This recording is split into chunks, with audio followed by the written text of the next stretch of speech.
જય શ્રી કૃષ્ણ મિત્રો, કેમ છો તમે બધા?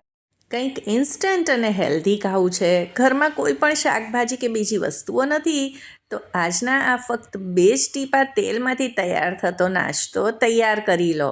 અને ટેસ્ટી પણ એટલો જ, અને તમે બાળકોને આને ટિફિનમાં પણ આપી શકો છો. તો આજનો આ ઇન્સ્ટન્ટ નાસ્તો તૈયાર કરવા માટે એક મિક્સિંગ બોલ લઈ લઈશું અને તેમાં ઉમેરીશું 1 કપ સૂજી. તો સૂજી તો એવી વસ્તુ છે કે આપણા ઘરમાં તે હોય જ. સાથે જ આમાં અડધા કપ જેટલું દહીં ઉમેરી દઈશું અને થોડુંક પાણી ઉમેરીશું, 1/4 કપથી પણ ઓછું. અને હવે આપણે આને મિક્સ કરીશું. તો આજની આ રેસીપી એવી છે કે આને તમે રાતના જમવામાં પણ બનાવશો તો બધા પેટ ભરીને આ ખાઈ શકશે.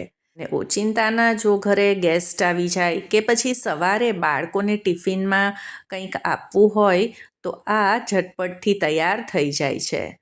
હવે આમાં આપણે ફરીથી થોડુંક પાણી ઉમેરીશું, એટલે કુલ મેં 1/4 કપ પાણી અત્યારે આમાં ઉમેર્યું છે.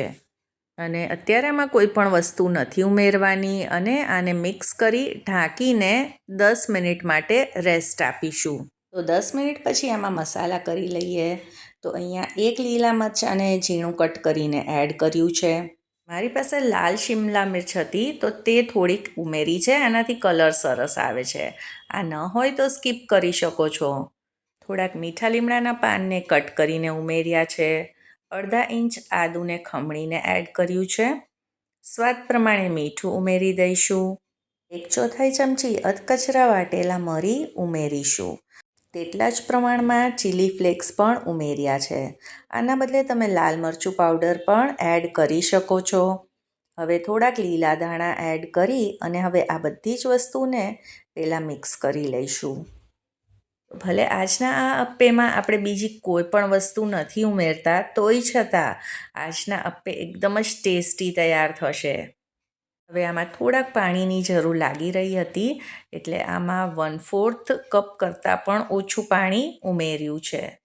અને હવે આ બધી વસ્તુને મિક્સ કરીશું.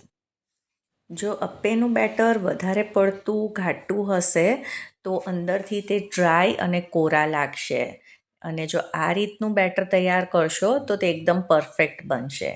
હવે અપ્પેને અંદરથી સોફ્ટ બનાવવા 1 ચપટી જેટલો જ ખાવાનો સોડા ઉમેર્યો છે. તેને પાણીથી એક્ટિવેટ કરીશું અને મિક્સ કરી દઈશું. તો તમે આની જગ્યાએ ઈનો પણ ઉમેરી શકો છો, તો 2 ચપટી જેટલો ઈનો ઉમેરવો. હવે બેટર તૈયાર છે. તો આજે આપણે અપ્પે તૈયાર કરવાના છીએ, તેના માટે અપ્પે સ્ટેન્ડ લઈ લઈશું. તેની બધી જ કેવિટીઝને તેલથી આ રીતે ગ્રીસ કરી લઈશું અને પછી ગેસને ચાલુ કરીને આને ગેસ ઉપર રાખી દઈશું. અને દરેક કેવિટીમાં જેટલું બેટર સમાય તેટલું આમાં ઉમેરીશું. તો આમાં હું 1 ચમચો જેટલું બેટર ઉમેરી રહી છું. તો આ રીતે ચાલુ ગેસે બેટર ઉમેરવાથી જેવું બેટર ઉમેરીશું તે કૂક થવા લાગશે અને પરિણામે તે નીચે ચોંટશે નહીં. અને ઉપરથી પણ 1-2 ટીપા આપણે તેલના એડ કરી દઈશું અને હવે આપણે આને ઢાંકીને 2 થી 3 મિનિટ માટે કૂક કરીશું. તો આજના આ સૂજી અપ્પેને કૂક થતાં બિલકુલ વાર નહીં લાગે. ફક્ત 2 મિનિટની અંદર જ આ સરસ રીતે કૂક થઈ જશે. ફ્લેમને મીડિયમ ટુ લો જ રાખવાની છે. અને બધા અપ્પેને હવે સાઈડ ચેન્જ કરી અને પલટાવી લઈશું. અને ફરીથી એકાદ ટીપું જેટલું તેલ એડ કરવું હોય તો કરી અને પછી ઢાંકીને ફરીથી આપણે 2 થી 3 મિનિટ માટે કૂક કરીશું. તો લગભગ 5 મિનિટની અંદર જ આ અપ્પે બંને સાઈડથી સરસ કૂક થઈ જાય છે. હવે જો તમારે આને વધારે ક્રિસ્પી કરવા હોય તો પણ કરી શકો છો. તો પછી આને થોડીક વાર હજી વધારે કૂક કરવા. તો હવે આ અપ્પેને આપણે કાઢી લઈશું પ્લેટમાં. જો તમારે વધારે માત્રામાં પણ આ નાસ્તો તૈયાર કરવો હોય તો પણ આને બિલકુલ વાર નથી લાગતી. એક બેચને તૈયાર થતાં 5-1 મિનિટ જ લાગે છે. તો હવે આપણે બધા અપ્પેને કાઢી લીધા છે. તમે આને ટોમેટો કેચઅપ કે ગ્રીન ચટણી સાથે એન્જોય કરી શકો છો.